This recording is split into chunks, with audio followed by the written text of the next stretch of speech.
అందరు నమస్కారం అండి. Vijay hero, Pawan Kalyan zero.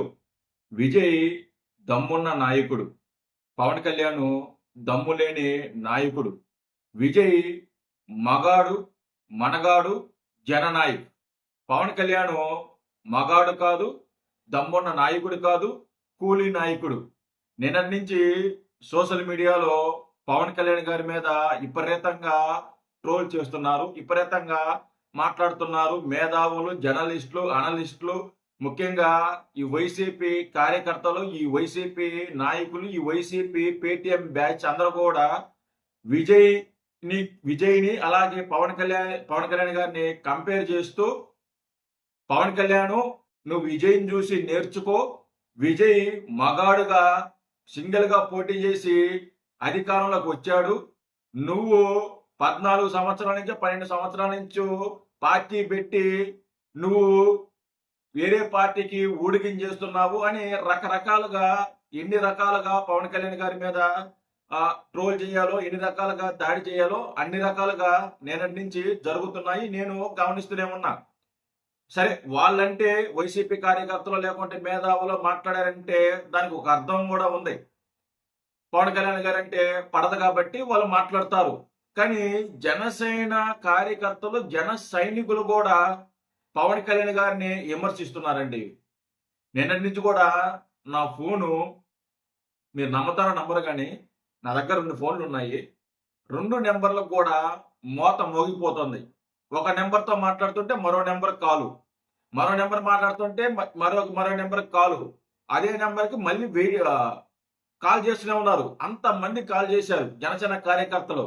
అన్నా, పవన్ కళ్యాణ్ గారు అనవసరంగా పొత్తులోకి వెళ్ళి అధికారం పోగొట్టుకున్నారు. అదే కానీ 24లో పొత్తు లేకుండా కానీ వెళ్ళుంటే విజయ్ లాగా పవన్ కళ్యాణ్ గారు కూడా అధికారంలోకి వచ్చి ఉండేవాడు, ముఖ్యమంత్రి అయి ఉండేవాడు.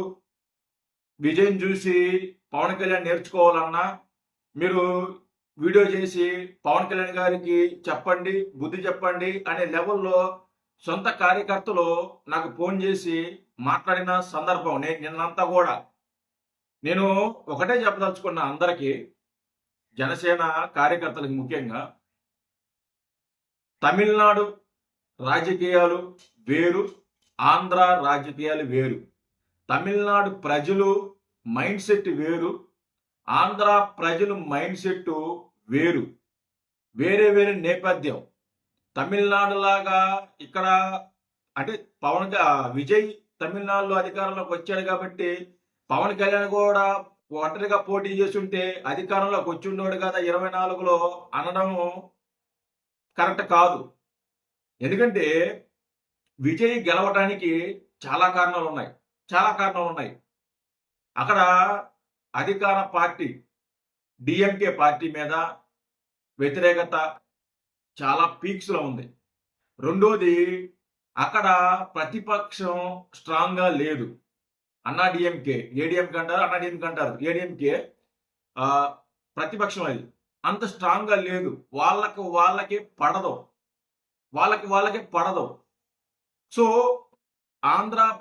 తమిళనాడు ప్రజలు, తమిళనాడు రాజకీయాలు అంటే డిఎంకే, ఏడిఎంకే వీళ్ళ రాజకీయాలు చూసి విసిగిపోయారు.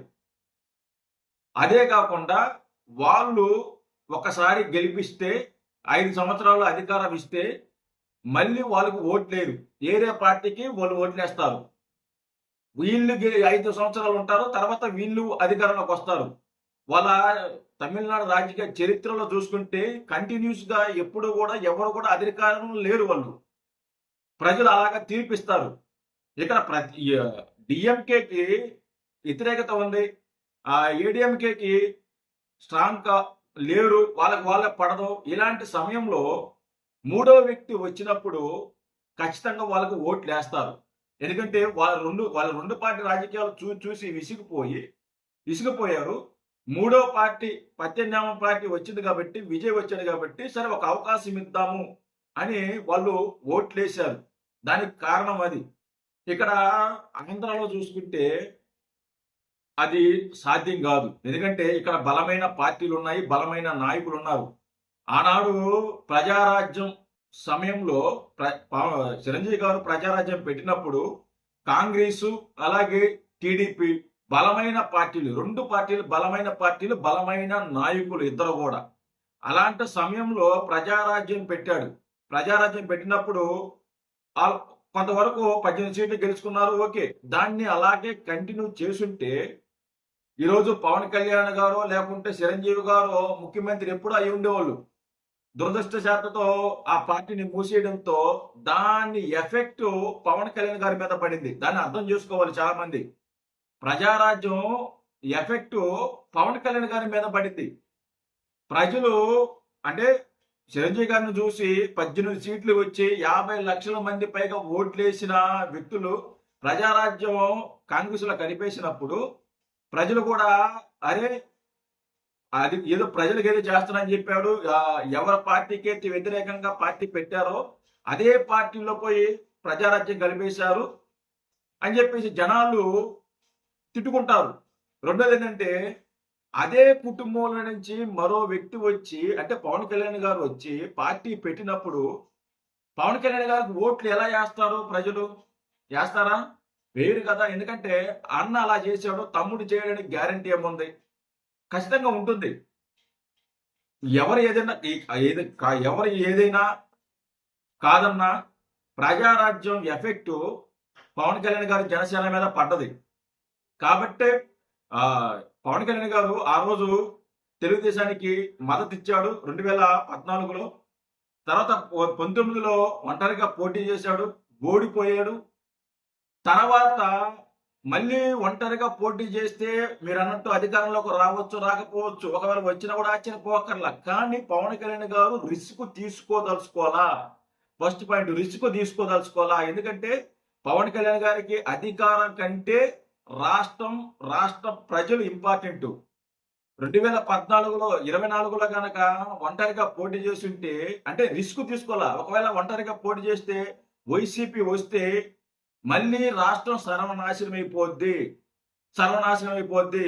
నేను గెలవకపోయినా పర్వాలేదు, కానీ వైసీపీ గెలవకూడదు, వైసీపీ అధికారంలో రాకూడదు అనే ఒక మంచి ఆలోచన. అది అర్థం చేసుకోవాలి. పవన్ కళ్యాణ్ గారికి దమ్ము లేకుండా ఇంకోటో లేక కాదు. ఆయన రిస్క్ తీసుకోదలుచుకోవాలా. రాష్ట్రాన్ని పణంగా పెట్టదలుచుకోవాలా. విజయ్కి అలా కాదు. విజయ్ ఓడిపోయినా గెలిచినా ఊడిది ఏం లేదు. ఓడిపోయినంత మాత్రాన విజయ్కి పోయేది ఏమీ ఉండదు. జీరో. ఏమీ ఉండదు. ఏక కూడా ఉండదు. విజయ్కి ఓడిపోతే వేక కూడా ఊడదు. ఏమి కాదు అతనికి. ఆ రాష్ట్రానికి ఏం కాదు. ఎందుకంటే డెవలప్మెంట్ రాష్ట్రం అది. కానీ మన రాష్ట్రం ఇప్పుడిప్పుడే బాగుపడుతుంది, ఇప్పుడిప్పుడే డెవలప్ అవుతుంది. అమరావతిని ఏ విధంగా నాశనం చేశారో వైసీపీ అధికారంలో ఉన్నప్పుడు చూశారు కదా. మన రాష్ట్ర నేపథ్యం అలా ఉన్నప్పుడు ఒంటరిగా పోటీ చేసి రాష్ట్రాన్ని తాకట్టు పెట్టలేరు కదా. ఇది అర్థం చేసుకోవాలి. మన రాజకీయాలు అంటే మన ఆంధ్ర రాజకీయాలు ఎలా ఉంటాయో, తమిళనాడు రాజకీయాలు ఎలా ఉంటాయో అర్థం చేసుకోవాలి. మన ప్రజల మైండ్ సెట్ వేరు, తమిళనాడు ప్రజల మైండ్ సెట్ వేరు. కంటిన్యూస్ గా ఎవరిని కూడా గెలిపించరు వాళ్ళు. సో ఎవరైతే పవన్ కళ్యాణ్ గారికి దమ్ము లేదు, కూలీ నాయకుడు, ఆయన జన నాయకుడు, పవన్ కళ్యాణ్ గారు కూలీ నాయకుడు అని చెప్పేసి కామెంట్ చేస్తున్నారో వాళ్ళు బతుకంతా ఇంకంతే. పవన్ కళ్యాణ్ గారి మీద పడి ఆడవటమే. కార్యకర్తలు తెలుసుకోవాలి. జనసేన కార్యకర్తలు తెలుసుకోవాలి. తమిళనాడు రాజకీయం వేరు, మన రాజకీయాలు వేరు. కాబట్టి విజయ్ని ఒక రకంగా మెచ్చుకోవచ్చు. మెచ్చుకోలేదంటే ఆయన వ్యూహాత్మకంగా వెళ్ళాడు. ఆయన సోషల్ మీడియాని బాగా వాడుకున్నాడు, బాగా డెవలప్ చేసుకున్నాడు సోషల్ మీడియాని. ఈరోజు అధికారంలోకి వచ్చింది టీవీకే పార్టీ అన్నా, ప్రజల్లోకి టీవీకే పార్టీ వెళ్ళిందన్నా, గ్రామాలకు వెళ్ళిందన్నా దానికి కారణం సోషల్ మీడియాని అంతగా వాడుకున్నాడు, అంతగా దాన్ని పబ్లిసిటీ చేపించుకున్నాడు సోషల్ మీడియా ద్వారా. ఇన్ఫ్లుయెన్సర్లు లేకుంటే కంటెంట్ క్రియేటర్లు లేకుంటే యూట్యూబర్స్ ఉంటారు కదా, వాళ్ళ ద్వారా సోషల్ మీడియా కీ రోల్ పోషించింది. ఇవన్నీ కలిసి వచ్చాయి. ఒక రకంగా అదృష్టం అంటారు కదా, అదృష్టం కలిసి వచ్చింది. అలాగా మనకు అలా కుదరదు కదా. మనకి ఈడ తెలుగుదేశం ఉంది, బలమైన పార్టీ ఎలా ఉంది. అలాగే వైసీపీ పార్టీ ఎంత కాదనుకున్నా 40% ఓట్ బ్యాంకింగ్ ఉంది. కాంగ్రెస్ ఓట్ బ్యాంకింగ్ అంతా వైసీపీకి వచ్చింది. ఇన్ని ఇంత పెద్ద బలమైన పార్టీలు ఉండంగా పవన్ కళ్యాణ్ గారు పోటీ చేసి అంటే రాష్ట్రాన్ని తాకట్టు పెట్టారు కదా నేను ముందు చెప్పినట్టు. సో కాబట్టి విజయ్ని పవన్ కళ్యాణ్ గారిని కంపేర్ చేయాల్సిన అవసరం లే. వాళ్ళ రాజకీయాల్ని మన రాజకీయాల్ని కంపేర్ చేసుకునే అవసరం లే. వాళ్ళకి అలా జరిగింది కదా, ఆ రాష్ట్రంలో అలా జరిగింది కదా, మన రాష్ట్రంలో ఎందుకు జరగదా కుదరదు. అలా కుదరదు. సో పవన్ కళ్యాణ్ గారిని కామెంట్ చేసేవాళ్ళు అర్థం చేసుకోవాలి, చూసుకోవాలి. సొంత కార్యకర్తలే వ్యతిరేకిస్తున్నారంటే ఈరోజు మరి నేను కార్యకర్తలు కూడా నేను తప్పు పట్టలేను కానీ, ఎందుకంటే వాళ్ళ ఆవేదన వాళ్ళకు ఉంటుంది, వాళ్ళ ఆలోచనలు వాళ్ళకు ఉంటాయి. నేను వాళ్ళు తప్పు పట్ల.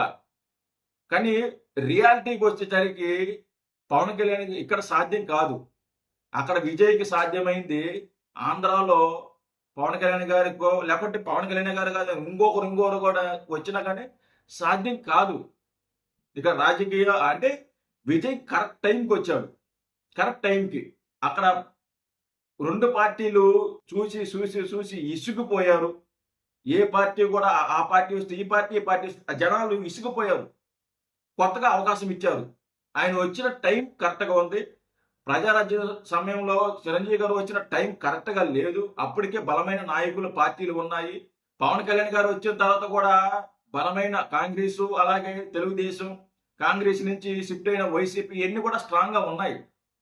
సో అవి కుదరలా అలాగా. అంతేగాని పవన్ కళ్యాణ్ గారికి దమ్ము లేకపోతే ఇంకోటో లేక కాదండి. అర్థం చేసుకుంటారని అనుకుంటున్నా. జై హింద్.